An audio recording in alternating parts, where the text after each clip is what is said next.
Good evening, guys, and today our topic is biotransformation of the drugs.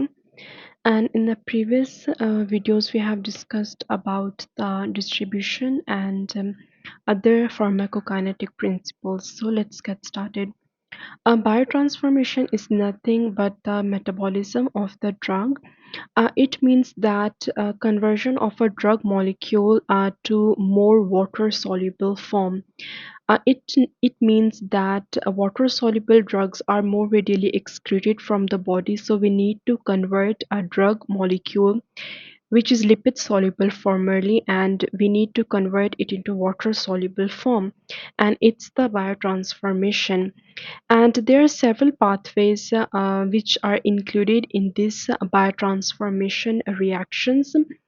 It is the conversion of drug either to inactive metabolites, or it can be to active metabolites, or the drug can be transformed to toxic metabolites, and the last is the prodrug can be transformed into the active drug.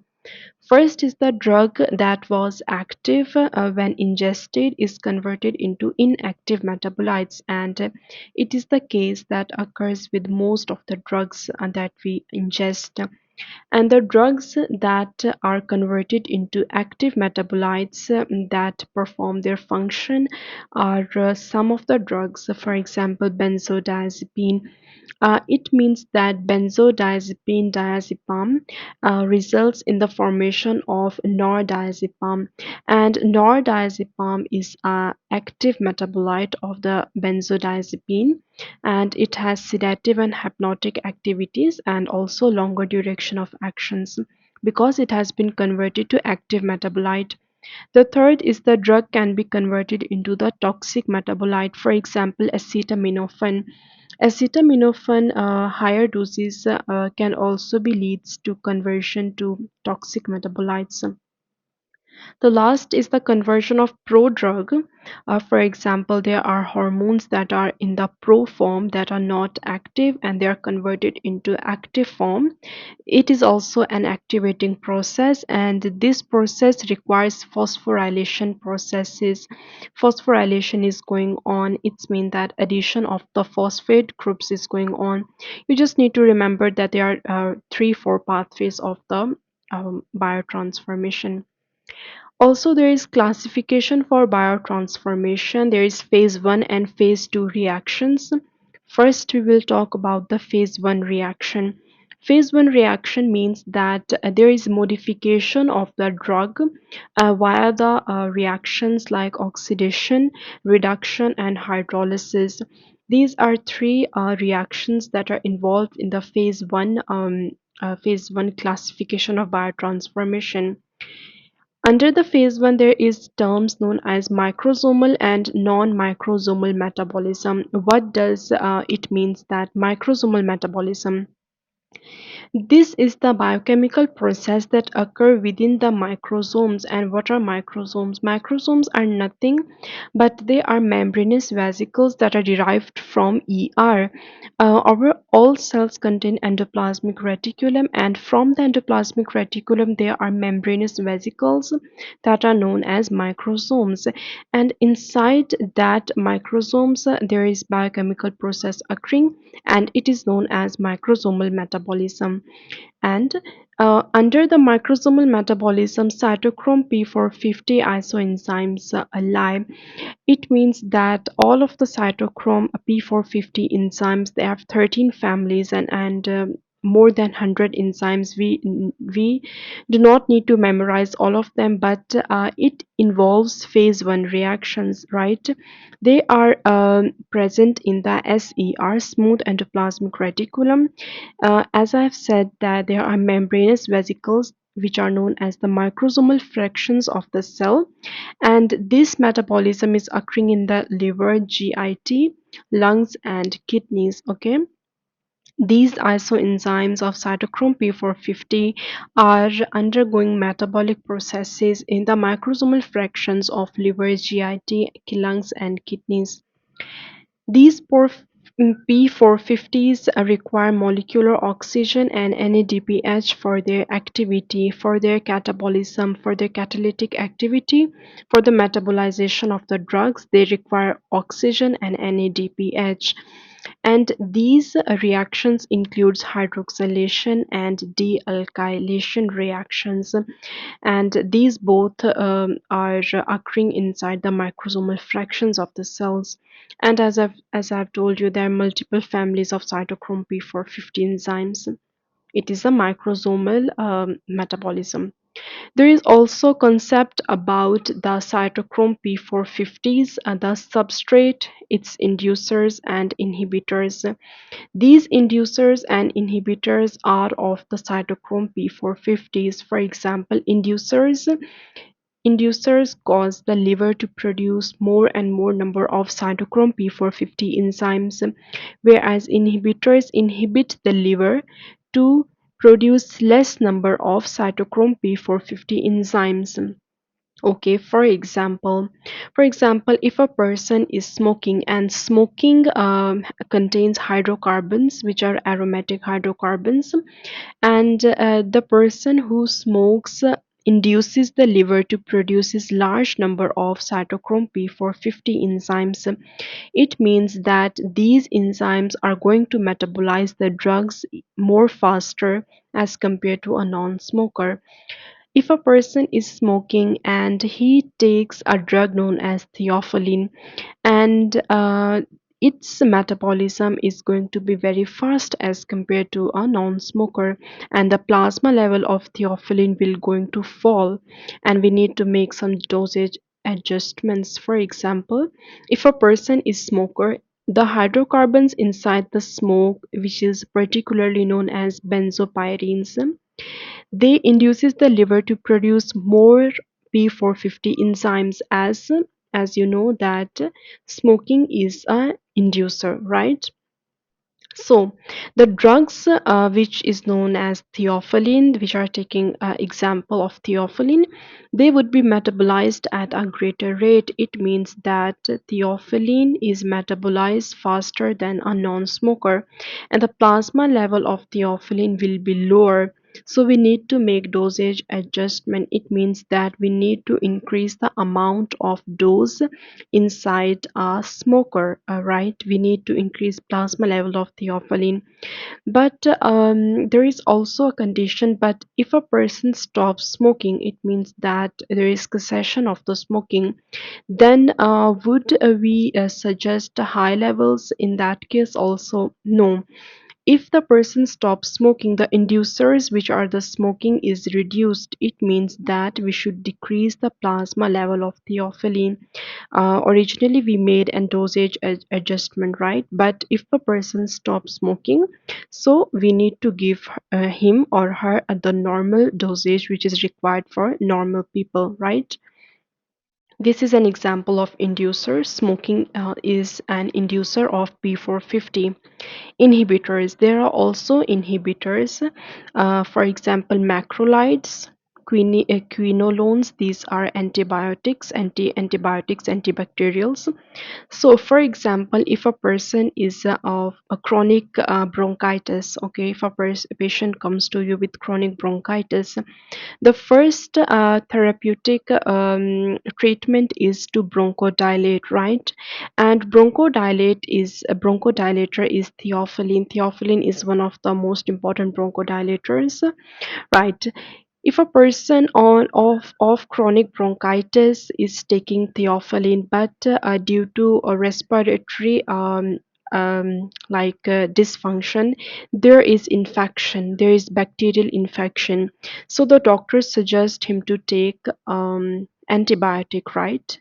He may take macrolides, he may take quinolones, but these macrolides and quinolones will inhibit the P450 system. It means that the originally he was taking theophylline, the theophylline will not be metabolized radially. It means that it leads to theophylline toxicity. The same thing is written here that for example, the patient with a chronic bronchitis, he is taking theophylline. Originally, it is a bronchodilator, but he has bacterial infection, so we need antibiotic, which is macrolide, and macrolide is P450 inhibitor. So it inhibits the production of cytochrome P450 from liver, and macrolides will not be metabolized properly. They will increase plasma levels of theophylline, and theophylline toxicity would be result, right? There are some important inducers and inhibitors I have mentioned here. Phenobarbital, most of the barbiturates are sedative hypnotic drugs. These are inducers of cytochrome P450 enzymes, right? Phenytoin, it is also an inducer. Carbamazepine, rifampin, an antibiotic, and chronic alcohol. The person is taking a small amount of alcohol over a very long period of time. So these are some inducers of P450 system. And inhibitors are cimetidine. Okay, if a person is taking gastric acid reducers, for example, if a patient with gastric ulcer, he is taking cimetidine. Cimetidine, it's a gastric acid reducer. So he will encounter inhibition of P450 enzymes, right? Because cimetidine is an inhibitor. Macrolides, all of the macrolides like erythromycin, clarithromycin, these all are inhibitors except azithromycin. It is not an inhibitor of P450 system. Antifungal drugs, ketoconazole, this is also inhibitor of P450 system. Avers, these are antiviral drugs. And acute alcohol. As you can see here that chronic alcohol is an inducer, but acute alcohol is an inhibitor of the P450 enzymes. And grapefruit juice, it's the clinical vignette that, for example, if a patient comes to you with LDL increased and cholesterol increased, you will give or suggest him statins. Statins are the drugs that lowers the LDL and cholesterol, and also you suggest to have a proper diet and low cholesterol diet. But the patient starts to drink grapefruit juice in the breakfast as to become healthy. But this grapefruit juice is an inhibitor, right? It is an inhibitor of cytochrome P450 enzymes, and that patient were also taking statins. So statins will not be metabolized properly by the cytochrome P450s, so it leads to statin toxicity. It's like a clinical vignette. We have discussed microsomal metabolism, then comes the non-microsomal metabolism. It means that beside a cytochrome P450, and it involves hydrolysis, monoamine oxidase, and alcohol metabolism. Hydrolysis, it means the addition of water molecules, and the enzymes involved in hydrolysis are esterases and amidases. These both are involved in hydrolysis. And one of the question arises here that there is an enzyme known as pseudocholinesterase. It is an esterase and involved in the metabolism of succinylcholine. Succinylcholine is a muscle relaxant drug that is used for like muscle stiffness. So we need to relax the muscle, so we give them succinylcholine. But if there is genetic polymorphism that is existed in pseudocholinesterase, so deficiency of pseudocholinesterase will result in succinylcholine toxicity. It is logical, right? The second is monoamine oxidase. This is the enzyme that metabolize amines, and there are two types of amines. It can be either endogenous and exogenous. Endogenous amines includes dopamine, norap, and serotonin, and exogenous are tyramine. Tyramine is an exogenous amine, and we can find tyramine is beer, red wine, cheese, and fish. It's the also important to know that where the amino acid tyramine can be found. Alcohol metabolism is the last pathway of the non-microsomal metabolism. Alcohols are metabolized to aldehydes and then to acids by dehydrogenases. Dehydrogenases are the enzymes that metabolize alcohols. As we are studying the biotransformation, so there is transformation of alcohol to aldehydes and then to acids. The phase 1 has been discussed, that it includes oxidation, reduction, and hydrolysis reactions. We have discussed microsomal and non-microsomal metabolism. Phase 2 reaction is involving glucuronidation. It involves acetylation, and the last is the glutathione conjugation. Phase 2 reaction is the conjugation with some compound by the activity of transferase. It is the definition of phase 2 reactions. It means that the drug is combined with some compound by the activity of transferase, right? First is the glucuronidation.